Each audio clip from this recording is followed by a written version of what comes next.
चलो भाई, political science का फर्स्ट चैप्टर पढ़ रहे थे। Good morning. पढ़ना स्टार्ट करें। कल हम लोगों ने दो बड़े युद्धों की बात की थी, एक प्लासी और एक बक्सर। और BEIC, एक महज 100 लोगों का ज्यादा पैसा, वैसे साझीदार 217। थोड़ी सी साउंड बढ़ा दो। इतने लोगों का पैसा लगा, ये मेन आदमी है, टोटल 217। इन लोगों ने पैसा लगा के और उस टाइम की महारानी से परमिशन लेके और यहाँ पर इंडिया में व्यापार करने का एक जगह ढूंढ ली। व्यापार करना अच्छी चीज़ थी, हमें भी नुकसान नहीं था, हमारा भी तो ये सोचो सोना आता था। लेकिन धीरे धीरे व्यापार, हमें पता ही नहीं चला कब इन लोगों ने भारत में एरिया के ऊपर अपना अधिकार जमाना स्टार्ट कर दिया। और फिर हमारे राजा देखते रह गए और इन्होंने ही राजाओं के ऊपर हावी होके, उनसे लड़के झगड़ के, गद्दारी करके, भारत के लोगों को मोहरा बना के और दो बड़े युद्धों में इंडिया को अपने कब्जे में कर लिया। एक 1757, एक 1761। पहले प्लासी है, फिर बक्सर। प्लास 64, 61 में तो पानीपत की तीसरी लड़ाई थी ना। बक्सर। इन दोनों के बाद तो ये मान लो कि इंडिया में इनका पैसे कमाने का साधन बन गया। पहले तो ये इंडिया में व्यापार करके पैसा कमाते थे, अब इंडिया से ये फ्री में पैसा कमाएंगे क्योंकि इन्होंने एक संधि कर ली जिसका नाम था इलाहाबाद की संधि।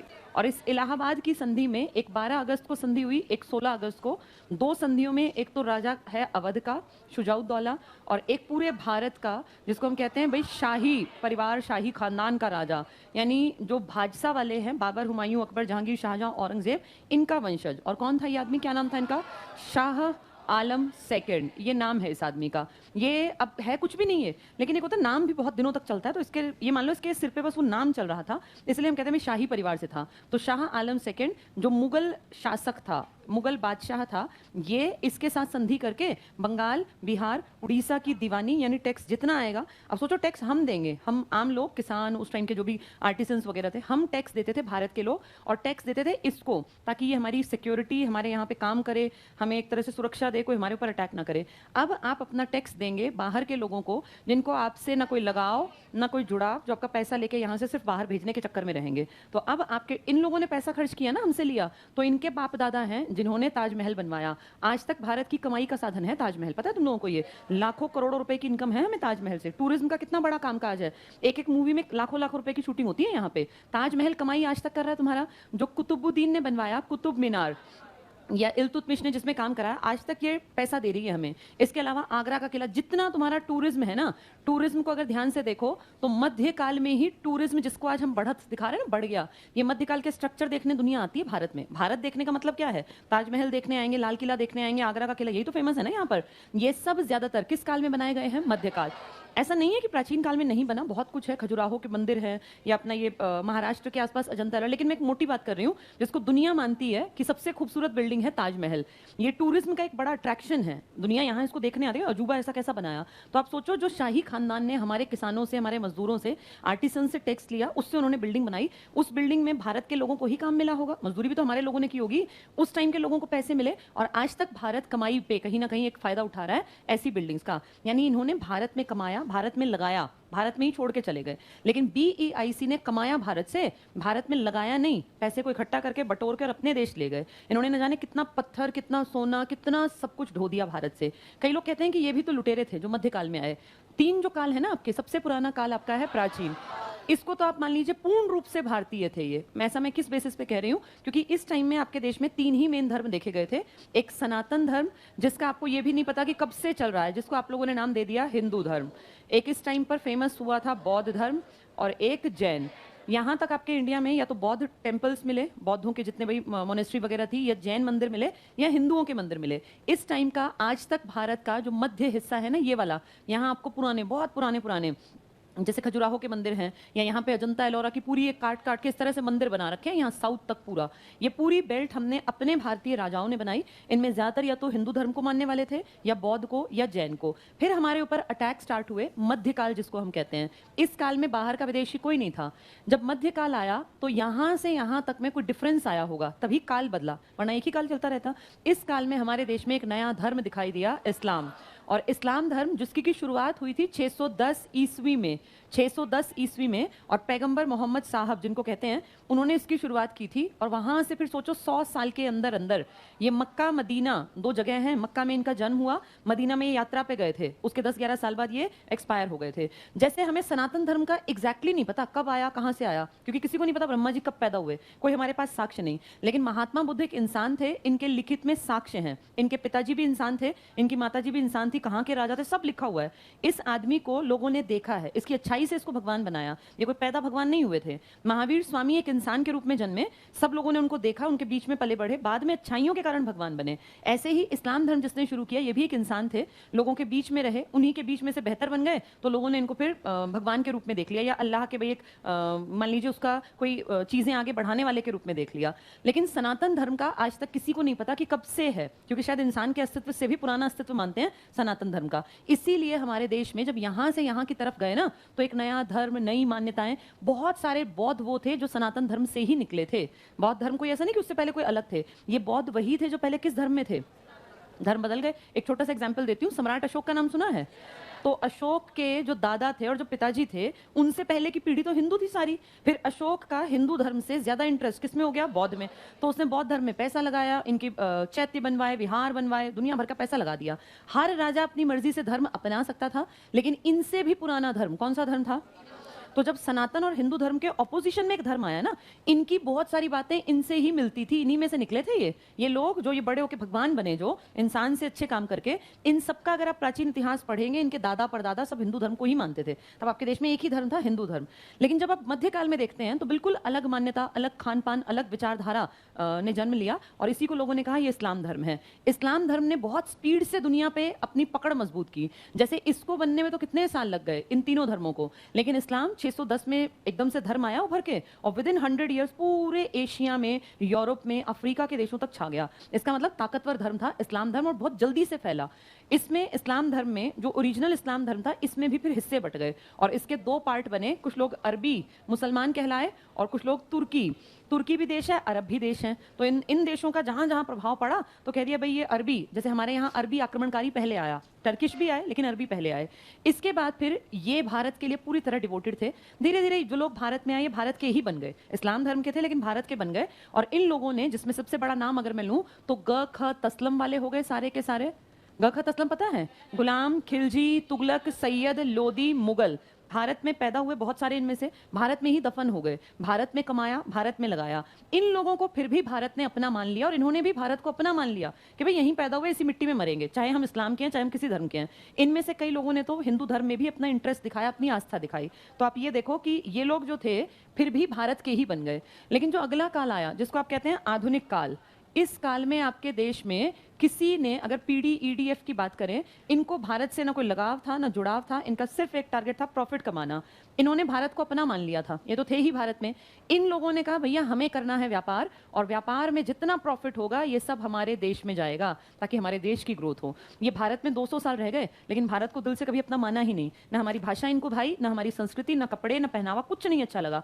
ये भारत से कुछ लेके नहीं गए, सीखने की चीजों में पैसा बस ढो दिया। हम लोगों पे इतना प्रभाव पड़ा इनका कि हमारा खान पान, कल्चर, संस्कृति, तमीज, तहजीब, सब चीजें बदल गई।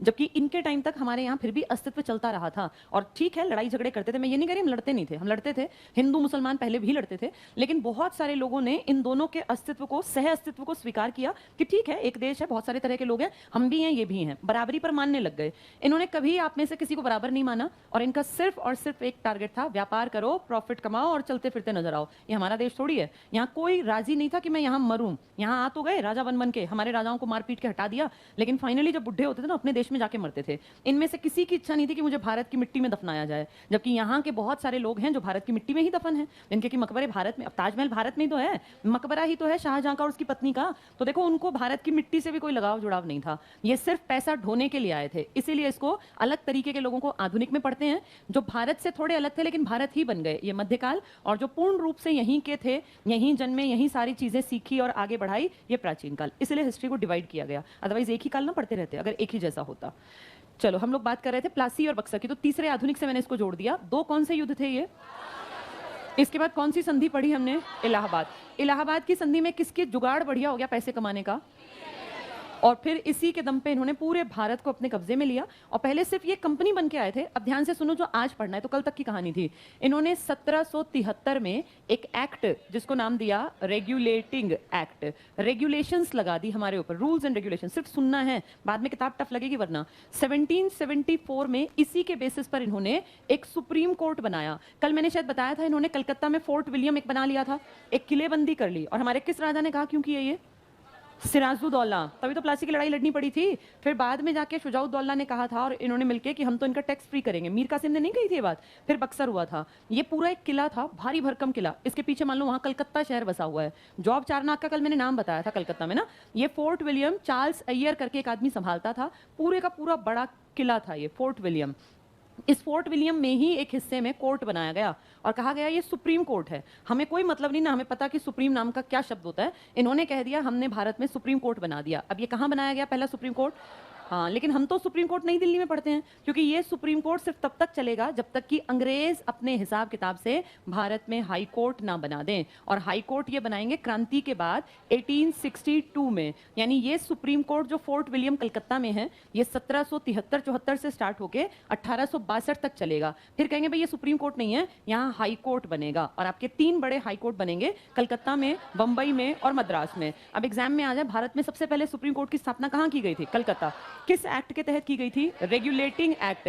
ये हमें रेगुलेट करना चाहते थे, हमें एक तरह से अंडर कंट्रोल लाना चाहते थे। तो ये रेगुलेटिंग एक्ट का एक इंपॉर्टेंट पॉइंट है जो पेपरों में बहुत बार आता है। अब ध्यान से देखो अगला 1784। इनका एक प्रधानमंत्री था जिसका नाम था विलियम पिट्स। उसका नाम था पिट्स। तो उसके नाम पे एक एक्ट आया तो नाम रख दिया पिट्स इंडिया एक्ट या पिट्स एक्ट। पिट्स आदमी का नाम है, उसके नाम पर ये एक्ट है, इसलिए नाम पड़ा पिट्स इंडिया एक्ट। बहुत चालाकी। इन्होंने देखा इंडियंस ना थोड़े ज्यादा सीधे साधे हैं, इनको बुद्धि नहीं है इनमें और इनको बेवकूफ बनाया जा सकता है। तो इन्होंने बड़ा सोच समझ के प्लान किया और कहा हम ना 2 टारगेट बनाते हैं। एक टारगेट बनाते हैं कि हम लोग यहाँ व्यापार करेंगे और व्यापार का टारगेट हमेशा क्या कमाना होता है? प्रॉफिट। ठीक है, सारा फोकस पहले इस पे रखेंगे। लेकिन क्योंकि इंडियंस में बुद्धि कम है, इनको बहकाया जा सकता है, बरगलाया जा सकता है अपने फेवर में लेके और इनको आपस में लड़वाएंगे। तो इन्होंने कहा दूसरी एक टीम तैयार करेंगे जिसका टारगेट होगा भारत पे कब्जा करना, भारत पे कब्जा करना। और इसके लिए इन लोगों ने एक नीति अपनाई, फूट डालो राज करो, जो हमें बहुत लेट समझ में आएगी। फूट डालो राज करो। अब कहा ऐसे बोल नहीं सकते ना कि व्यापार करो फूट डालो, तो इसका थोड़ा पढ़ा लिखा सा नाम रखते हैं। अब इन्होंने कहा इसका नाम रखते हैं, इसको जो संभालेगा उसको कहेंगे बोर्ड ऑफ डायरेक्टर्स। भाई तुम हमें डायरेक्शंस दो, हम कैसे व्यापार। अब हम उस टाइम पे देखो हम इतने पढ़े लिखे नहीं थे और थे भी तो हम हिंदी संस्कृत के ज्ञाता थे, उर्दू तक के। हमें ये थोड़ी अदर डायरेक्टर्स और कंट्रोल क्या होता है, तो हमें लगा ये कोई अंग्रेजी टर्म है, पता नहीं क्या करते होंगे। नाम रख दिया बोर्ड ऑफ डायरेक्टर्स और कहा तुम्हें सिर्फ और सिर्फ किस पे फोकस रखना है? पैसा कमाओ। ये देश बहुत अमीर है लेकिन मूर्ख है, यहाँ पैसा कमाओ और अपने देश चलेंगे। इनका टारगेट सिर्फ व्यापार का था। इनको कहा तुम भी पीछे मत रहना और जहां कोशिश कर सको वहां फूट डालने की कोशिश करना। लेकिन अब ऐसे कहेंगे तो लोग गुस्से में आएंगे ना, तो नाम रख दिया बोर्ड ऑफ कंट्रोल। तुम्हें कंट्रोल करने हैं ये, अपने हिसाब से इनको अपने शिकंजे में फंसाओ और फिर इनको जैसे चाहेंगे वैसे लूट लेंगे। लेकिन साफ स्पष्ट दिख रहा है कि ये पहला टारगेट है प्रॉफिट का, वो सेकेंडरी टारगेट है। ये किस एक्ट में किया गया है? हाँ, तो हम जैसे को पता ही नहीं चला कि बोर्ड ऑफ कंट्रोल क्यों बना और बोर्ड ऑफ डायरेक्टर क्यों बना। हम सोचते रहे बस व्यापार करने का टारगेट है, लेकिन असली टारगेट वहां भी स्टार्ट कर दिया, फूट डालो राज करो। ये 2 सन याद रखना, 1773 और 1784। इसके बाद एक इंपॉर्टेंट, इन्होंने 1813 में चार्टर एक्ट आया। चार्टर एक्ट हर 20 साल में एक बार चार्टर एक्ट आता था, क्योंकि 20 साल में परमिशन को रीन्यू कराते थे। जैसे लाइसेंस रीन्यू कराते ना आप, ऐसे ये 20 साल में महारानी ब्रिटेन से परमिशन लेटर को रीन्यू करा के कि अगले 20 साल फिर व्यापार कर लो। तो इस चार्टर एक्ट में अब इनको लगा इंडियंस जाग ना जाएं। भाई तुम किसी को बहुत एक्सप्लॉइट करोगे तो फाइनली वो कोशिश करेगा आगे बढ़ने की। चार्टर एक्ट 1813 में कहा देखो इंडियंस तुम्हारे फायदे की बात कर रहे हैं। पहला फायदा, तुम लोग बहुत पिछड़े हुए हो, तुम्हारे धर्म में बड़ा पिछड़ापन है, इसलिए हम तुम्हें आगे बढ़ाएंगे। तो हम तुम्हारे यहाँ एक बहुत अच्छे लोग ईसाई जो अपने धर्म को आगे बढ़ाएंगे, तुम्हें अच्छी अच्छी बातें समझाएंगे। ये ईसाई मिशनरीज कहलाते हैं, जिनका टारगेट था इंडिया में ये ईसाई धर्म का, इसको आप क्रिश्चियन बोलते हैं, क्रिश्चियनिटी या क्रिश्चियन। इस कम्युनिटी के लोग आपके देश में आए और ये अच्छी अच्छी बातें करने लगे। अच्छा, हमारे लोग इनकी तरफ क्यों मुड़ेंगे? क्योंकि हम लोगों को पता ही नहीं चला, हमने हिंदू धर्म का इतना टफ बना दिया कि आम आदमी को उसमें मरने के बाद भी शांति ना मिले, कि अगर कोई मर गया तो उसमें इतनी गाय दान करो, इतना पुण्य ये करो वो करो। तो लोग बड़ा डरने लग गए। गरीब आदमी कहाँ से पुण्य करेगा, कहाँ से 10 गायों का दान करेगा, कहाँ से इस तरह के ब्राह्मणों को जमाएगा या इस तरह से काम करेगा। तो उसको लगा यार मेरा धर्म बड़ा बकवास है, इसमें बहुत ज्यादा पैसा खर्च होता है, मेरे पास पैसा नहीं है। इन लोगों ने क्या दिखाया कि अरे भगवान तो कहते ही नहीं पैसे खर्च करो, तो हमारे धर्म में आ जाओ, हमारे धर्म में कोई पैसा नहीं खर्च करना। यानी जो बेचारे गरीब थे और काम नहीं कर पा रहे थे, हमारे धर्म की मान्यताओं के अनुसार उन लोगों ने चाहा कि वो इस धर्म में चले जाएं, और ढेरों लोग धर्म परिवर्तन करने लग गए, और हम कुछ कर ही नहीं पाए, हमें समझ ही नहीं आई। ये तो बाद में जाके आपके देश के लीडर्स ने देखा कि धीरे धीरे हिंदुओं की आबादी घट रही है और ईसाई की तरफ लोग चल पड़े, तब फिर नारा दिया था वेदों की ओर लौटो। पता है तुम्हें ये बात? हाँ, ये तो अशुद्धि हो गई थी, शुद्धि आंदोलन चलाए, सब बड़ा सोच समझ के किया गया था।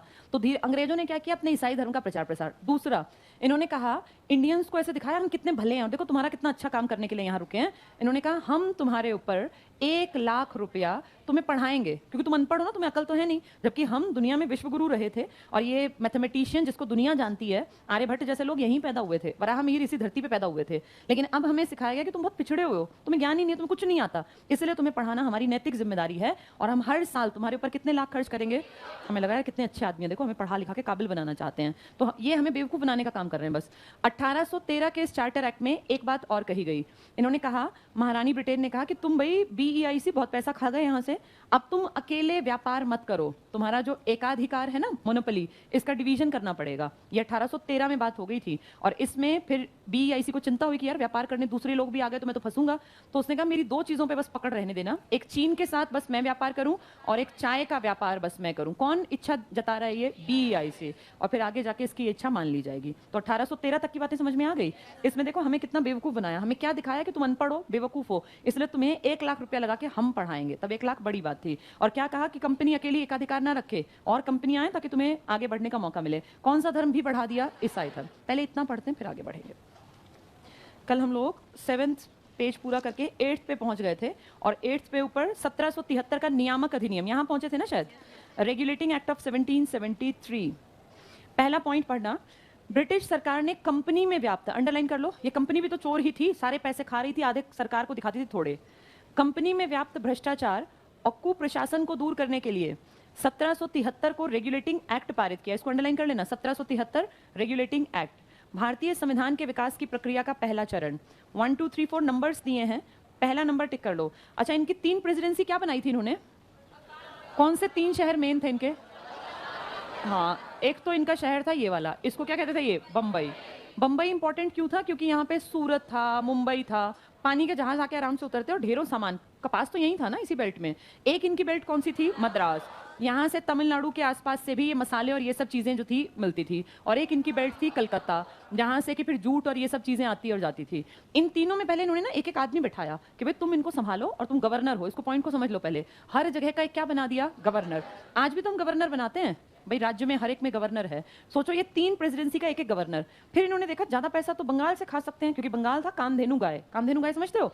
जिसके सामने जो इच्छा रखो वो पूरी कर दे, उसे कहते हैं कामधेनु गाय। इसको कल्प वृक्ष भी कहते हैं, कि जो तुम कल्पना करोगे इस पेड़ के सामने वो पूरी होगी। अंग्रेजों को क्या चाहिए था? पैसा। और कलकत्ता बेहद पैसा लेके बैठा था, बहुत बेशुमार पैसा था इसके पास। यहाँ कोई भी आदमी जाता कंपनी का और कहता 2 लाख निकाल राजा को, और राजा तुरंत 2 लाख पकड़ाया था, इतने अमीर थे, बहुत अमीर। तो यहाँ से मोटी कमाई का साधन था, इसलिए इन्होंने कहा इन 3 गवर्नर में से इसको ज्यादा पावरफुल बनाएंगे, और इसको नाम दे देंगे गवर्नर जनरल। यानी तू इन तीनों का मुखिया है, 3 तो है ही, और जो कलकत्ता है तो उसका तो है ही मुखिया, तो इन दोनों का भी मुखिया है। यानी तीनों बराबर हैं, लेकिन नंबर 1 पे कौन गिना जाएगा? कलकत्ता का गवर्नर, इसको कहेंगे गवर्नर जनरल। वॉरेन हेस्टिंग्स पहले गवर्नर जनरल बनेंगे। पॉइंट देखो इसमें पहला, इस अधिनियम द्वारा बंगाल के गवर्नर को, अंडरलाइन कर लो, ये बंगाल, मद्रास और बंबई का गवर्नर जनरल बना दिया। आगे पढ़ना, पहले governor general Lord Warren Hastings, ये इंपॉर्टेंट है, ये बहुत बार पूछते हैं। फर्स्ट गवर्नर जनरल कौन था? Warren Hastings. कहाँ का था ये? कलकत्ता का। और कलकत्ता वाला किस किस का मुखिया था? कलकत्ता का तो था ही, मद्रास का भी और बंबई का भी। इसके बाद अगला पॉइंट टिक करना, अधिनियम के द्वारा कलकत्ता में 1774 में एक सुप्रीम कोर्ट, उच्चतम न्यायालय स्थापित किया गया, जिसमें एक मुख्य न्यायाधीश और 3 अन्य थे। मुख्य न्यायाधीश पहला सर एलिजा एम्पे। तो पहला तुम्हारा कौन था? एलिजा एम्पे। ये पूछ लेंगे, ये उस कोर्ट का नहीं है जो मैंने तुम्हें सुप्रीम कोर्ट में पढ़ाया था। सुप्रीम कोर्ट पढ़ाया था तुम्हें, उसका कौन था? हाँ, और उससे पहले एक अंग्रेज भी बताया होगा, मॉरिस ग्वेयर, है ना? वो कोर्ट, उसका नाम क्या था? Federal court. वो अलग चीज है, ये अलग चीज है। इसका था एलिजा एम्पे, ये टिक कर लो, एलिजा एम्पे। यहाँ लिख लो एक बात, लिखो 80, जहाँ लिखा ना कलकत्ता में सुप्रीम कोर्ट, इसके ऊपर लिख लो 1862 में समाप्त। ये खत्म कर दिया था बाद में, 1862 में समाप्त। कहाँ था ये सुप्रीम कोर्ट? कलकत्ता में। कहाँ? पूरा कलकत्ता इनका थोड़ी था, फोर्ट विलियम, ये लिख लो यहाँ, 1862 में समाप्त। फोर्ट विलियम, ये सुप्रीम कोर्ट फोर्ट विलियम के अंदर था। फोर्ट विलियम इनकी टेरिटरी थी, इनका हिस्सा था पूरा। ये supreme court SC fort William के अंदर। बाद में फोर्ट विलियम कॉलेज भी बनेगा, पहले सिर्फ एक फोर्ट बनाया, फिर वहाँ कॉलेज भी बनाया। वहाँ फिर अपने पढ़े लिखे जो ये थे ना अफसर, इनके बेटों को पढ़ाते थे ये। चलो नेक्स्ट देखना, इसके तहत कंपनी के कर्मचारियों को निजी व्यापार करने, इसको टिक कर लो, कंपनी के कर्मचारियों को निजी व्यापार करने और भारतीय लोगों से उपहार और रिश्वत लेना प्रतिबंधित कर दिया। मैंने बताया था कैसे जा के राजा के सिर पे बैठता था एक एक आदमी और कहता 2 लाख निकाल, 1 लाख निकाल, और राजा देता था। तो अब क्या कहा रेगुलेटिंग एक्ट में, कोई पर्सनल व्यापार नहीं करेगा, व्यापार सिर्फ कंपनी करेगी, क्योंकि तब तक ये बहुत पैसा खा गए थे। नेक्स्ट पॉइंट पढ़ लो, इस अधिनियम द्वारा ब्रिटिश सरकार का कोर्ट ऑफ डायरेक्टर, बाद में ये बोर्ड बनेगा, पहले कोर्ट है, कोर्ट ऑफ डायरेक्टर्स के माध्यम से कंपनी पर नियंत्रण सशक्त हो गया। इसके बाद अगली हेडिंग पे आ जाओ, पिट्स इंडिया एक्ट। पिट्स को पिट्स क्यों कह रहे हैं? नाम है इनके प्रधानमंत्री का। पहली लाइन टिक करना, पिट्स इंडिया एक्ट को एक्ट ऑफ सेटलमेंट भी कहते हैं। तत्कालीन ब्रिटिश प्रधानमंत्री विलियम पिट, तो विलियम पिट वहां का ब्रिटिश प्रधानमंत्री है, उसके नाम पे Pitt's India act, act of settlement इसी का नाम है, ऊपर वाले का नाम था रेगुलेटिंग एक्ट। इसमें फर्स्ट पॉइंट पे आओ, इस अधिनियम द्वारा ईस्ट इंडिया कंपनी के प्रशासनिक कामों का पृथक्करण, पृथक्करण होता है डिवीजन, अलग कर दिया गया। कंपनी के वाणिज्यिक काम अलग थे जिनमें प्रॉफिट कमाना था, और राजनीतिक काम जिनमें की कब्जा करना था।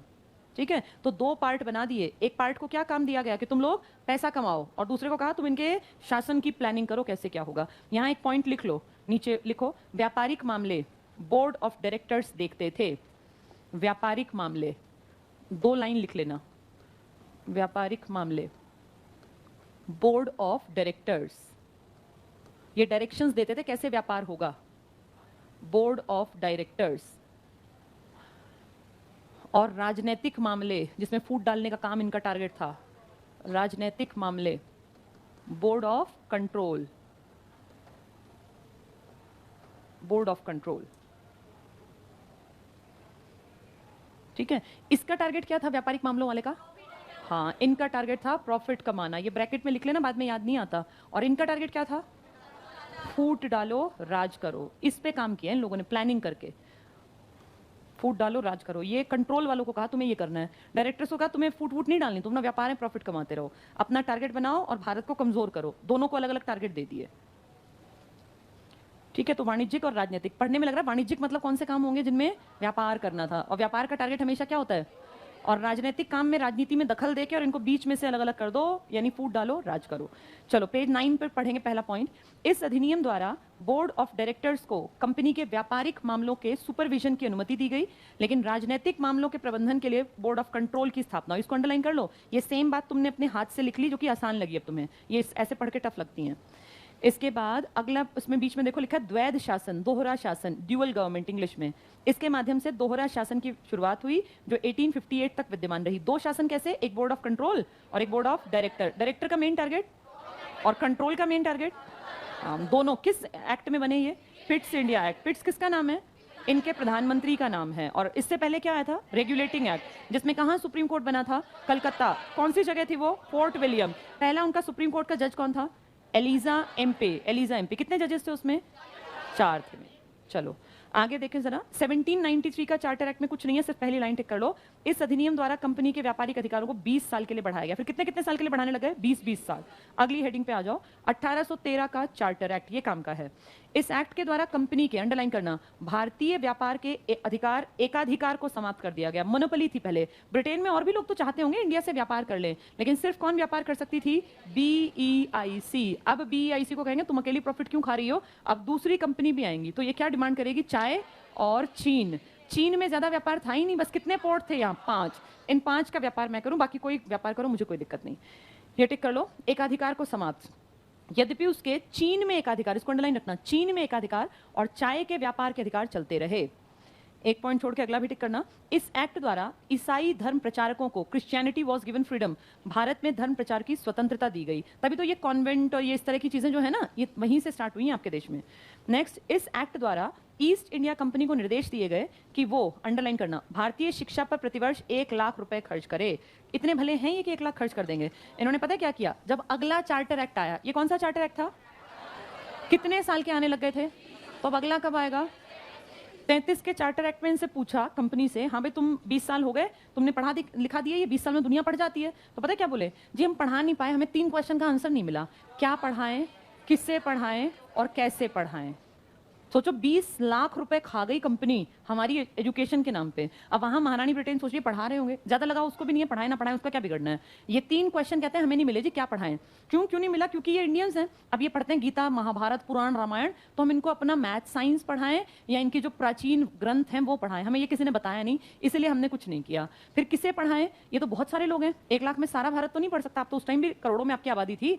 तो कहा कि अमीरों को पढ़ाएं जो मुट्ठी भर हैं, या गरीबों को पढ़ाएं जो बहुत ज्यादा है, या जो एवरेज परिवार है इनको पढ़ाएं। ये भी एक क्वेश्चन है सोचने का, किसको पढ़ाएं। फिर कहा कैसे पढ़ाएं, क्योंकि ये लोग तो पढ़ते हैं अपनी संस्कृत, हम तो संस्कृत पढ़ते थे ना स्कूलों में, या हद से ज्यादा हम पढ़ लेंगे हिंदी, हम उर्दू पढ़ लेंगे, हम फारसी पढ़ लेंगे, अरबी पढ़ लेंगे, क्योंकि यही हमें हमेशा से सीखने को मिला था। लेकिन अब एक क्वेश्चन है कैसे पढ़ाएं कि जी इनके टीचर तो हमारे पास ही नहीं है, और अगर इनके टीचर से पढ़वाएंगे तो इनके टीचर मैथ साइंस कैसे पढ़ाएंगे? ये तो अपनी पुराण महाभारत या अपनी ये जो इस्लाम धर्म की यही पढ़ना जानते हैं। तो कैसे पढ़ाएं, यानी मीडियम क्या रखें, इंग्लिश में पढ़ाएं इनको, हिंदी में, या इनकी लोकल भाषाओं में। तो ये 3 क्वेश्चन अंग्रेजों को पता नहीं सच में ही पता नहीं चले या उन्होंने जानबूझ के नहीं निकाले। तो अंग्रेजों ने कहा चलो इसका कहीं ना कहीं कोई इसको रिजॉल्व करते हैं मैटर को। और एक आदमी था जिसका नाम था मैकॉले, लॉर्ड मैकॉले, सुना है ये नाम? लॉर्ड मैकॉले आया और इसने पूरी छानबीन की, पूरे भारत में घूमा, समझा, सोचा, और इसने एक रिपोर्ट बनाई। और इसने उस रिपोर्ट में कहा मैंने इन तीनों के आंसर दे दिए, क्या पढ़ाएं? तो अब हमें इनको अपने लिए इस्तेमाल करना है, इनको कोई ज्ञाता नहीं बनाना। ज्ञाता बनाना हो हिंदी संस्कृत पढ़ाते, हमें चाहिए सस्ते लेबर जो कि हमारी कंपनी के लिए काम करेंगे। तो हम इनको ज्यादा ऐसी चीजें ना पढ़ाएं जिनसे इनका दिमाग ही ज्यादा खुले। मैथ साइंस पढ़ा दो, मैथ साइंस नहीं पढ़ाएंगे तो ये अपनी वो पूजा पाठ में लगे रहेंगे। इनको थोड़ा सा काटना है ना रूढ़ियों से और रीति रिवाजों से, थोड़ा सा साइंटिफिक नॉलेज दे दो, थोड़ा सा मैथ्स पढ़ा दो, लेकिन इतना जो ये अपने आप सोचने के काबिल ना बने। ज्यादा मैथ साइंस पढ़ाओगे तो इनका दिमाग भी ज्यादा तेज हो जाएगा। एवरेज सा दिमाग बनाना है, और हमें चाहिए अपने यहाँ काम करने के लिए या तो क्लर्क या तो सिपाही। और ये ज्यादा बुद्धि की डिमांड की जरूरत नहीं होती इनमें, थोड़े बहुत पढ़े लिखे चल जाएगा। तो इसका क्वेश्चन मिल गया कि क्या पढ़ाएं। तो मैथ साइंस बहुत छोटे लेवल का, ज्यादा साइंटिस्ट नहीं बनाने। किसे पढ़ाएं? तो अमीरों को पढ़ा देते हैं, अमीरों से ज्ञान छन छन के एवरेज परिवार तक, और वहां से गरीब तक पहुंचेगा। गरीबों की संख्या बहुत ज्यादा थी, एवरेज भी ज्यादा थे, अमीर थे मुट्ठी भर। तो इन्होंने टारगेट बनाया किसको पढ़ा देते हैं हम? अमीरों को। और हमें कहा कि तुम चिंता ना करो, हम अमीरों को इसलिए पढ़ा रहे हैं क्योंकि एक सिद्धांत होता है निस्पंदन का सिद्धांत, निस्पंदन का सिद्धांत जिसे कहा जाता है फिल्ट्रेशन थ्योरी। फिल्ट्रेशन, फिल्टर होता है छानना। फिल्ट्रेशन थ्योरी के अकॉर्डिंग एजुकेशन में, जैसे साइंस में फिल्ट्रेशन थ्योरी को फिल्टर करने की चीज है, यहाँ मतलब है ज्ञान एक तबके को दे दो, वो बातचीत में ज्ञान का इस्तेमाल करेगा, दूसरा तबका देख देख के सीख जाएगा। तो इन्होंने ये फिल्ट्रेशन थ्योरी हमारी किसे पढ़ाएं? तो अमीरों को पढ़ा दो, इसमें यूज कर ली, पेपर में आ जाएगा। भारत में अंग्रेजों ने शिक्षा को बढ़ावा देने के लिए कौन से सिद्धांत का इस्तेमाल किया? तो फिल्ट्रेशन थ्योरी। ऊपर वालों से छन के ज्ञान नीचे चला जाएगा। अब कैसे पढ़ाएं? तो कहा इनको इंग्लिश में पढ़ाना चाहिए, कुछ छोटे लेवल पे पढ़ा दो इनकी अपनी लैंग्वेज में, लेकिन इनको इंग्लिश जरूर सिखाओ। और इसीलिए इस मैकॉले को आप भारत में अंग्रेजी शिक्षा का जनक कहते हैं, father of English in English education in India. कौन कहलाता है? Lord Macaulay. अच्छा, अब ये अकेला कहता तो हमें लगता है ये बेवकूफ आदमी है, झूठ बोल रहा है, गलत बोल रहा है। इसका साथ आपके देश के एक बहुत ताकतवर आदमी ने दिया जिसका नाम था राजा राम मोहन रॉय। राजा राम मोहन रॉय आप जानते हैं बहुत पढ़े लिखे खानदान से थे, कलकत्ता के उस टाइम के मशहूर अमीरों में इनके खानदान का नाम था। बहुत पढ़े लिखे काबिल आदमी थे। और जब इन्होंने इसके साथ बातचीत की मैकॉले के, तो इनको लगा कि इंडियंस के दिमाग को सबसे पहले बदलना पड़ेगा, और ये अपनी रूढ़ियों से इतने चिपके हुए हैं कि इनको ये आपकी बात समझने को, सुनने को तैयार ही नहीं है। तो पहले इनके कान के ऊपर से वो पर्दा हटाना पड़ेगा जिससे कि हमारी बातों को सुनने के काबिल बने। तो राजा राम मोहन रॉय ने कहा ठीक है, मैं भी मैकॉले के साथ हूँ, और भारत में इंग्लिश पढ़ानी चाहिए, अमीरों को पढ़ना चाहिए, और मैथ साइंस पढ़ना चाहिए। ये 3 क्वेश्चन के आंसर किसने दे दिए और किसने इन पे अपनी मोहर लगा दी? और इसीलिए आपके देश में आज तक अंग्रेजी शिक्षा का जनक जो कहलाता है ना, वो मैकॉले कहलाता है। किस भारतीय का योगदान भी माना जाता है? राजा राम मोहन रॉय को। इतना सबकी समझ में आ गया? जल्दी से इस पॉइंट को टिक कर लो। भारतीय शिक्षा पर प्रतिवर्ष 1 लाख रुपए। इसके बाद आ जाओ 1813 के बाद 33 के चार्टर पर, नीचे आ जाते हैं अधिनियम की विशेषताएं। इसमें पहला पॉइंट पढ़ लो, इस एक्ट ने कंपनी को अगले 20 सालों के लिए नया जीवन दिया और उसे एक ट्रस्टी के रूप में प्रतिष्ठित किया। इसके द्वारा, अंडरलाइन करो, कंपनी के व्यापारिक एकाधिकार समाप्त कर दिए गए। 13 में बात हुई थी, 33 में कह दिया भाई खत्म, अपना व्यापार तुम्हारे साथ कंपटीशन सब आएंगे। नेक्स्ट पॉइंट टिक करना, बंगाल के गवर्नर जनरल को अब भारत का गवर्नर जनरल बना दिया। पहले बंगाल वाले को कहां का बनाया था? बंगाल वाले को कहा था तू मॉनिटर है, किस किस का? बंबई का और मद्रास। अब क्या शब्द आया? भारत का गवर्नर जनरल। इसको बोर्ड पे समझ लो ताकि तुम कंफ्यूजन में ना रहो। अभी तक हम पढ़ रहे थे, यहाँ वाले को कह दिया तो इसको भी और इसको भी संभाल ले। अब पता है इसको क्या कहा? तू पूरे भारत का हेड है। यानी ये कितनी ताकतवर पोस्ट थी ना। पहले 3 बराबर के थे, बंगाल भी, कलकत्ता भी और मद्रास भी। फिर इस बंगाल वाले को या कलकत्ता वाले को कह दिया कि तू इन दोनों का मुखिया है। बंबई वाले के भी ऊपर तू है और मद्रास वाले के भी। कौन था वो पहला आदमी? Warren Hastings. अब 1833 में कहा कि तुम सिर्फ 3 नहीं, तुम इस पूरे भारत के गवर्नर जनरल हो। और इस टाइम पर हुआ करते थे आपके यहाँ पर विलियम बेंटिक। आप लोगों ने बेंटिक का नाम हमेशा सती प्रथा में सुना हुआ है। ये सब एक साथ हो रहा है भारत में। एक साथ कैसे? विलियम बेंटिक आपके यहाँ का मुखिया है, इसको पूरा भारत देखना है क्योंकि ये कलकत्ता में बैठा है लेकिन भारत का गवर्नर जनरल बन गया। इसी के टाइम पे आपके देश में मैकॉले आएंगे, लॉर्ड मैकॉले, अंग्रेजी शिक्षा के जनक। और इसी के समकालीन है एक बहुत ताकतवर आदमी जिसका नाम है राजा राम मोहन रॉय। इकट्ठे हैं, ये समकालीन हैं। और राजा राम मोहन रॉय तो कुछ ही दिनों बाद मर भी जाएंगे, एक्सपायर हो जाएंगे 1833 में। मैकॉले भारत आएंगे कुछ टाइम के लिए, आपकी शिक्षा व्यवस्था को सुधारने के लिए या शायद अपने लिए यूज करने के लिए, और फिर चले जाएंगे। विलियम बेंटिक का नाम इंपॉर्टेंट है क्योंकि इनके अंडर ये सब काम हुआ। ये कुछ दिन के लिए आए थे, ये भारतीय थे, किसी बड़ी पोस्ट पे तो नहीं थे, पर किसी इंडियन को साथ लेने से इनकी बात का वजन बढ़ जाता था। इसलिए इन्होंने कहा भाई देखो तुम्हारा इंडियन समझदार आदमी है ना, ये भी हमारी बात के साथ है, इसलिए तुम्हारी बात को मान जाओ। तो इस तरह से इन्होंने किसको अपने साथ ले लिया था? राजा राम मोहन। अंग्रेजी के लिए आए थे और चले भी गए। कौन थे ये? Lord Macaulay. इंडिया पे किसका राज चल रहा था? विलियम बेंटिक का। वही बता रहे हैं वो, अंडरलाइन कर लो ये। बंगाल के गवर्नर जनरल को भारत का गवर्नर जनरल बना दिया। ये इंपॉर्टेंट पॉइंट है। सभी नागरिक और सैन्य शक्तियां निहित थी। लॉर्ड विलियम बेंटिक भारत के प्रथम गवर्नर जनरल थे। यहां नीचे लिख लो, एक पॉइंट लिखो, first governor general. First governor general, कुछ और मत लिखना, बस फर्स्ट गवर्नर जनरल। उसके सामने नाम लिखो वॉरेन हेस्टिंग्स। वॉरेन, वॉरेन, ये सामने लिख दिया, वॉरेन हेस्टिंग्स। वॉरेन हेस्टिंग्स, ये क्या था? ये गवर्नर जनरल था। वैसे गवर्नर कहाँ का था? ये कलकत्ता। जनरल का मतलब तीनों में से सबसे पावरफुल। गवर्नर तो तीनों थे लेकिन ये गवर्नर जनरल था, first governor general. Second point में लिखो, first governor general of India, Bharat का पहला गवर्नर जनरल। तुमने पहली लाइन में भारत नहीं लिखा, तुमने सिर्फ गवर्नर जनरल लिखा। भारत का पहला गवर्नर जनरल, जीजीआई बोल देते हैं, governor general of India, first GGI, पहला गवर्नर जनरल भारत का। इसके सामने किसका नाम लिखोगे? विलियम बेंटिक का। लिख लो, विलियम बेंटिक, फर्स्ट जीजीआई। अगर गवर्नर जनरल कहेंगे सिर्फ, इंडिया ना कहें तो वॉरेन, और गवर्नर जनरल ऑफ इंडिया कहें तो विलियम बेंटिक। बेंटिक के टाइम में 3 बड़े चेहरे कौन कौन हैं? एक खुद बेंटिक, एक राजा राम मोहन रॉय और एक मैकॉले। अंग्रेजी शिक्षा कौन लाया? मैकॉले। लेकिन भारत में किसने कहा बहुत बढ़िया कर रहा है? राजा राम मोहन रॉय ने। चलो आगे टिक करना।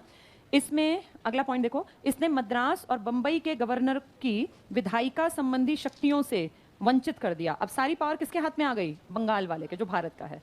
भारत के गवर्नर जनरल को, वेरी इंपॉर्टेंट, पूरे ब्रिटिश भारत में विधायिका के असीमित अधिकार दे दिए। तो सबसे पहले ज्यादा अधिकार किस आदमी को दिए गए हैं? विलियम बेंटिक को। ये क्या बन गया? भारत का गवर्नर जनरल। इससे पहले बंगाल में क्या था? सबसे पहले सिर्फ गवर्नर था, फिर क्या बना था? Governor general. उसको क्या कहा? तू ऊपर है, बंबई और मद्रास। अब ये बन गया भारत का गवर्नर जनरल। तेरे सामने कोई टिकेगा ही नहीं, तो सबसे मोस्ट पावरफुल पोस्ट पे बैठा है। इसके बाद 2 पॉइंट छोड़ दो, अगला पॉइंट टिक करना। सर्वप्रथम लॉर्ड मैकॉले को विधि सदस्य के रूप में गवर्नर जनरल की परिषद में शामिल किया गया। ये कानून निर्माता, इनको नॉलेज थी। 1 पॉइंट छोड़ के अगला टिक करना। इस चार्टर एक्ट 1833 ने सिविल सर्वेंट्स के चयन के लिए एक खुली प्रतियोगिता का आयोजन शुरू करने का प्रयास किया, लेकिन बोर्ड ऑफ डायरेक्टर्स, कौन थे ये डायरेक्टर्स? व्यापार वाले ना, बोर्ड ऑफ डायरेक्टर्स के विरोध के कारण ये लागू नहीं हो सका। नेक्स्ट पॉइंट काम का है, बहुत बार पेपरों में आता है। भारत में 1843 में दास प्रथा पर प्रतिबंध लगाया गया। पूछेंगे उस टाइम आपका गवर्नर जनरल कौन था? नहीं नहीं, बेंटिक तो हट गया ना, ये तो 20s के एंड में था, 30s में हट गया। 5-6 साल बाद तो हट जाते थे, 7 साल बाद। लेकिन अब 43 में तुम्हारे यहाँ लॉर्ड एलन बरो था। लिखो यहाँ, लॉर्ड एलन बरो, इसने खत्म करवाई है दास व्यवस्था। 1843 में लॉर्ड तो सबके नाम में लिखते ही थे, ये एलन बरो, एलन बरो, इन्होंने दास प्रथा खत्म करवा दी थी 1843 में। अभी क्रांति भी नहीं हुई, उससे पहले दास प्रथा खत्म थी, स्लेवरी जो थी आपके यहाँ। 1843 दास प्रथा पर प्रतिबंध। अभी बताया मैंने, क्रांति नहीं हुई थी, क्रांति हो गई थी ना 57 में उसके बाद। तो गवर्नर जनरल कौन था जब ये दास प्रथा खत्म करवाई? एलन बरो। गवर्नर जनरल अब भारत का था या कलकत्ता का था या अब भारत का था? पहला कौन बना था? William Bentinck. और वैसे कलकत्ता का गवर्नर जनरल वॉरेन हेस्टिंग्स था। इसके बाद अगला पॉइंट पढ़ लो। भारत में ब्रिटिश राज के दौरान संविधान निर्माण के पहले संकेत इस एक्ट में मिलते हैं। किस एक्ट में? कौन से सन वाले में? 1833 के चार्टर एक्ट में। अब आईएएस बनने स्टार्ट हो गए सिविल सर्वेंट उस टाइम के। 53 के चार्टर एक्ट पे आ जाओ। 53 को थोड़ा सा सुनो और समझ लो, फिर ये आसान है, नहीं तो बहुत टफ लगते हैं ये। बोर्ड पे देखो, 1813 तुमने पढ़ लिया, 1833 कितने कितने साल के चार्टर आ रहे हैं? 13 वाले में तो 1 लाख की बात थी, ईसाई मिशनरीज की बात थी ना कि भाई यहाँ पे काम करेंगे। 33 में क्या किया था, क्या पढ़ाएं, किसे पढ़ाएं, किसको पढ़ाएं टाइप के आंसर दे दिए थे। 53 में क्या किया, ध्यान से सुनो, ये इंपॉर्टेंट है क्योंकि इसके बाद तो क्रांति हो जाएगी और क्रांति के बाद तो ब्रिटिश ईस्ट इंडिया कंपनी गायब हो जाएगी। ये ईस्ट इंडिया कंपनी का अंतिम चार्टर है, इसके बाद ईस्ट इंडिया कंपनी का चार्टर नहीं आएगा। अंतिम चार्टर इसलिए इंपॉर्टेंट, पहला, इंडिया में सिविल सर्वेंट्स उस टाइम पर कि भाई हमारा काम कौन करेगा। सिविल सर्वेंट्स आप जानते हैं ना, आईएएस ब्यूरोक्रेसी जो है ये जो देश संभाल रहे हैं, मंत्री तुम्हारा देश नहीं चला रहे, असली में देश की सारी नीतियां दिमाग से बनती हैं और वो ब्यूरोक्रेट्स होते हैं सारे लोग, वो सचिव के लेवल पे काम करते हैं, वो इंडियन सिविल सर्वेंट्स होते हैं। तो पहले अंग्रेजों को लगता था कि वही राज कर सकते हैं, वही नीतियां बना सकते हैं। पहले जितने इंडियन सिविल सर्वेंट थे ना, ये सब या तो स्कॉटलैंड से आते थे या फिर ये इंग्लैंड से या वेल्स से, यहाँ से आते थे, या थोड़े बहुत उत्तरी आयरलैंड से। फिर धीरे धीरे इन्होंने देखा कुछ इंडियन भी काबिल हैं जो बहुत जल्दी सीख लेते हैं, जिनका आईक्यू लेवल बहुत हाई है, तो इन्होंने कहा इंडियंस को भी चलो जो हायर ग्रेड के हैं, 2-4 दिमागदार, इनको क्यों ना सिविल सर्विसेज में आने दें। तो इसके लिए खुला कंपटीशन करवाने की बात उठी, ओपन कंपटीशन, कि ठीक है जो लायक होगा, चाहे वो इंडियन हो चाहे विदेशी हो, वो कंपटीशन में आ जाओ, और कंपटीशन में लिस्ट में नाम आ गया तो ठीक है, तुम भी इंटेलिजेंट हो तो चलाओ देश को। ये ओपन कंपटीशन की बात 1833 में उठी थी, लेकिन सामने जाके कब आई है, 1853 में ओपन कंपटीशन हुआ। लेकिन कंपटीशन होता था भैया लंदन में, और इस पूरे पेपर में इंग्लिश मीडियम क्वेश्चंस आते थे। यानी इंडिया से किसी की औकात इतनी हो कि वो इतनी अच्छी अंग्रेजी लिख सकता हो, उसकी राइटिंग बहुत सुंदर हो, और फिर वो इतना पैसा अफोर्ड कर सकता हो कि यहाँ से, मैं आज से 100-150 साल पुरानी बात कर रही हूँ, इंग्लैंड में जाके रहे, 2-4-6 दिन में पेपर होगा, पेपर देगा, फिर वापस आएगा। आप ये देखो, आज भी आपके मेरे लिए लंदन जाना एक सपना भर है। आम आदमी सपना ही देखता है हम भी लंदन घूमने जाएंगे। उस टाइम पे कह रहे हैं अगर तुम इंटेलिजेंट हो तो आ जाओ हमारे देश में, कॉम्पिटिशन खुला है, पेपर सारा इंग्लिश मीडियम में होगा, यहाँ रहने का खर्चा, खाने का खर्चा अपना देख लेना, अगर तुम्हारी औकात हो पढ़ने लिखने की तो यहाँ आ जाओ। यानी एक तरह का चैलेंज है, लेकिन कितनी बड़ी बात है कि इस चैलेंज को भी बहुत सारे इंडियंस ने एक्सेप्ट किया और जीत के दिखाया। कई बड़े नामों में से अगर मैं नाम लूं तो ये जो रविंद्रनाथ टैगोर है ना, इनकी फैमिली बहुत इंटेलिजेंट थी, ये एक्स्ट्राऑर्डिनरी इंटेलिजेंट आईक्यू वाले लोग थे, और इन्हीं का भाई था जो देश का पहला इंडियन सिविल सर्वेंट बना था उस टाइम में 1863 में। रविंद्रनाथ तो पैदा भी 1861 में हुए हैं, ये इनके बड़े भाई थे, काफी एज में काफी डिफरेंस था। ये देश के पहले, रविंद्रनाथ टैगोर के परिवार से देश का पहला इंडियन सिविल सर्वेंट निकला था। तो ये बहुत बड़ी बात है कि उतना पढ़ लिख गया, इतना ज्ञाता बना। उसके बाद तो एक लंबी सीरीज है, और एक बहुत कॉमन नेम जो हर बच्चे की जबान पर भी रहता है, सुभाष चंद्र बोस। इन्होंने इस बात को इतना चैलेंज मान लिया था कि मुझे टॉप करना है, सिर्फ पास नहीं होना, पास तो दुनिया हो गई थी तब तक, मुझे टॉपर्स में आना है। उस टाइम पे टॉप 10 में आने का मतलब था आप दुनिया से बहुत अलग हैं। ये अपने पैसे से तो थे ही, रिच थे ना, अच्छे घर से थे। पिताजी ने कहा कि बेटा तू पेपर दे के देख ले, इंटेलिजेंट थे ही। उनके देश गए, लंदन में रहे, 1 साल की पूरी तैयारी की, और उस तैयारी के दम पे सोचो, अंग्रेजों के देश में जाके रहना, वहां पढ़ना, हर बात पे ताने और बुरा हाल था वहां, और उस कंडीशन में 1 साल की तैयारी में ये 4थे रैंक पे खड़े थे। ये बहुत प्राउड की बात थी। और जब ये वापस आए थे ना तो सबने कहा था भाई स्वर्ग की नौकरी मिल गई, कि उनके देश में जाके तू कहां तक कितना पढ़ गया, कितना काबिल है। लेकिन इन्होंने वो नौकरी एक दिन भी नहीं की, और वो नौकरी का जब लेटर आया ना तो अपने पिताजी के चरणों में रख के कह दिया, पिताजी आपकी इच्छा थी और आप कहते थे कि भाई मेरा बेटा इस काबिल बने, मैंने ये प्रूव कर दिया कि मैं इस काबिल हूं, लेकिन मैं किसी की चाकरी नहीं करूंगा, अंग्रेजों की तो नौकरी बिल्कुल भी नहीं करूंगा। एक दिन भी सिविल सर्वेंट के रूप में ज्वाइन नहीं किया था सुभाष चंद्र बोस ने। लेकिन ये एग्जाम्पल है कि कैसे इनके देश में जाके और इनके टॉपर्स में आके खड़े हो गए थे, ये बहुत बड़ी बात थी। चलो 1853 पढ़ते हैं, अधिनियम की विशेषताओं पे आ जाओ। 53 का चार्टर एक्ट, पहला पॉइंट टिक करना, governor general Lord Dalhousie. Dalhousie के टाइम में आपके देश में ट्रेन्स चली थी। डलहौजी जैसे ही आए ना तो 2 चीजें याद रखनी है डलहौजी की, क्या क्या, जो ज्यादा बड़ी बातें हैं। पहला, एक तो रेल इनके टाइम में चली, और दूसरा, हाँ, इनकी राज्य हड़प की नीति। राज्य हड़प की नीति जिसको आप कहते हैं डॉक्ट्रिन ऑफ लैप्स, जिसमें किसी इंडियन राजा का अगर अपना खुद का बेटा नहीं है तो उसकी जमीन को हड़प लेंगे। ये BEIC वाले, वो किसी के गोद लिए, अपने सगे भाई के बेटे को, भतीजे को, भांजे को गोद लेगा तो उसके बेटे को इसका बेटा नहीं माना जाए। कितनी अजीब बात है। अपने देश में तो लड़कियां भी इंपॉर्टेंट इनकी, और हमारे यहाँ भतीजे और भांजे को भी इंपॉर्टेंस नहीं देते, और कहते हैं खुद का बेटा होगा तो वारिस है, नहीं तो कोई वारिस नहीं है, और ये प्रॉपर्टी हमारी है। और हमारी ढेरों प्रॉपर्टी इन्होंने हड़प ली इसी बेसिस पर कि राजा का अपना बेटा तो है ही नहीं, और भतीजे को या उसके भाई के बेटे को हम राजा नहीं मानेंगे। ये 2 मेन इंपॉर्टेंट पॉइंट हैं डलहौजी के। इसी के नीचे लिख लो, राज्य हड़प नीति और रेल, जैसे डलहौजी आए दोनों पॉइंट याद आ जाएं। तो फर्स्ट ट्रेन भी इसी के टाइम में चली और हड़प की नीति भी इसी के टाइम में। टिक मार्क करना डलहौजी की रिपोर्ट पर 53 का charter act. Next point, British संसद द्वारा पारित ये अंतिम चार्टर एक्ट था। क्यों? इसके बाद चार्टर क्यों नहीं आए? इसके बाद क्रांति हुई और महारानी ब्रिटेन हमारी मुखिया बन गई। यहां लिख लो, क्योंकि क्रांति हो गई तो फिर चार्टर देने ही नहीं पड़े, क्योंकि क्रांति 1857 की रिवोल्ट। विशेषताओं पे आ जाओ। विशेषताओं में 3 पॉइंट तुम्हारे काम के नहीं है, पूछते भी नहीं है। चौथा पॉइंट टिक करना। इस अधिनियम के माध्यम से, देखो ये कलरफुल लिखा है, इसको अंडरलाइन कर लो। सिविल सेवकों की भर्ती और चयन हेतु खुली प्रतियोगिता व्यवस्था का शुभारंभ हुआ। इस प्रकार सिविल सेवा परीक्षा में भर्ती के द्वार भारतीयों के लिए भी खोल दिए गए। भारत से पहले Indian civil servant Satyendra Nath Tagore थे। यहाँ लिख लो, इंपॉर्टेंट है। 1863 में पहला भारतीय बना था कोई इंडियन सिविल सर्वेंट, 1863 में। और ये टैगोर के परिवार से हैं। इनके परिवार में एक से एक धुरंधर थे, पढ़ाई लिखाई, आर्ट, कल्चर, सब चीज़ों की समझ थी इनको। तो 1863 में पहला इंडियन सिविल सर्वेंट किस परिवार से थे? टैगोर से। क्या नाम था इनका? सत्येंद्र नाथ टैगोर। किसके भाई हैं ये? रविंद्रनाथ। रविंद्र कब जन्मे हैं? 1861 में। जब वो 2 साल के थे तो उनका बड़ा भाई सिविल सर्वेंट बन गया था। इसके बाद गवर्नर जनरल का टेबल है, पहला टिक करना, लॉर्ड विलियम बेंटिक। ये क्या बने थे भारत के?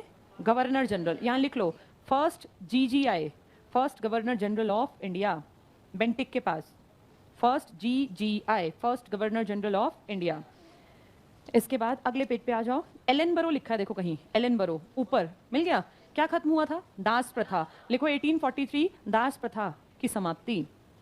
1843 end of slavery in India, दास प्रथा की समाप्ति। अगले पेज पर है सबसे ऊपर एलन बरो। इसके बाद 8वें नंबर पर ऊपर देखो, लॉर्ड कैनिंग लिखा है। ये नाम सुना है तुमने? कैनिंग। कैनिंग ने क्या किया था? कैनिंग एक ऐसा आदमी है, ध्यान से देखो बोर्ड पर, इसका नाम में क से स्टार्ट है। इसके टाइम में आपके देश में बहुत बड़ी क्रांति होगी। क से कैनिंग, क से क्रांति। कौन सी क्रांति की बात हो रही है? 57। अब तक आपके देश पे कौन राज कर रही थी? BEIC। और ये अंग्रेजों के महारानी से क्या लेके आया करती थी? चार्टर एक्ट, है ना, कि भाई परमिशन मिल गई। चार्टर मतलब परमिशन का एक एप्लीकेशन मान लो। BEIC में ये आदमी हेड बनाया, यानी ये गवर्नर जनरल ऑफ इंडिया था। ठीक ठाक काम कर रहे थे, अचानक से क्रांति हो गई। क्रांति हुई तो महारानी करती थी चार्टर एक्ट, है ना, कि भाई परमिशन मिल गई। चार्टर मतलब परमिशन का एक एप्लीकेशन मान लो। BEIC में ये आदमी हेड बनाया, यानी ये गवर्नर जनरल ऑफ इंडिया था।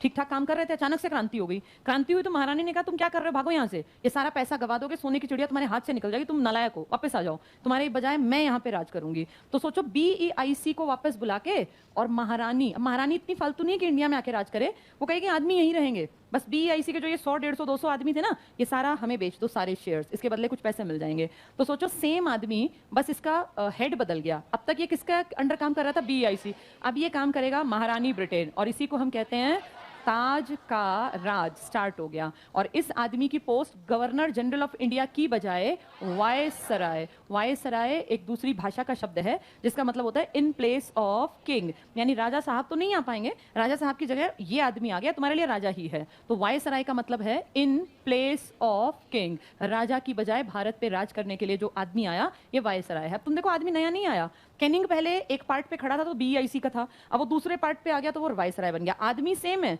बस उनका मुखिया, उनका मालिक बदल गया। पहले मालिक कौन था, अब मालिक कौन है? तो अब भारत पर महारानी का राज है। और महारानी ब्रिटेन, अब चार्टर एक्ट की जरूरत ऐसे नहीं पड़ेगी परमिशन वाले की, अब ये अपने आप काम करेंगी और 1858 में अधिनियम लाएंगी, और फिर जब तक आप आजाद होंगे लगातार नए नए अधिनियम आते रहेंगे। अब किसी की परमिशन नहीं है, अब महारानी ब्रिटेन खुद काम कर रही है। एक नई पोस्ट क्रिएट की जाएगी, भारत का सचिव, सेक्रेटरी या भारत का सचिव। ये कौन है? भारतीय सचिव कह लो या भारत का सचिव कह लो।